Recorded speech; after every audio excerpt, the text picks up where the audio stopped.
Indalezio Janguren 38. argazki lehiaketako erakusketa zabaldu dute portalean. Parisakoan izan zen inaugurazioa eta bertan banatu zizkieten sariak edizio honetako irabazleei.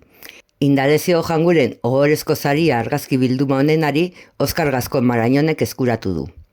Horrekin batera, Indalezio Janguren saria jaso dute Oskar Manso Navasek, Javier Arzenillazek, Manuel Gallartek eta Jose López Jimenezek.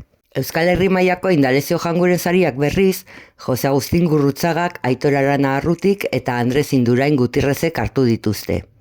Herri mailako Indalezio Janguren sariak berriz, Juan Antonio Palacios Garziak, Oskar Baglietok eta Einer Rodríguez Ponzek eskuratu dituzte oraingoan.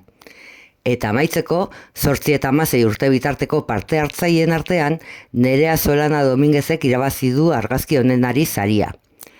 Eibarko Udalak eta Eibarko Klub Deportiboko argazkilaritza taldeak antolatzen duten lehiaketa garrantzitsuenen artean dago, eta aurten 54 argazkilarik hartu dute parte, era guztietako argazkiekin. Edizio honetan saritutako lan guztiak lehiaketara aurkeztu diren beste batzuekin batera, azaroaren 16 arte egongo dira ikusgai portalean ohiko ordutegian.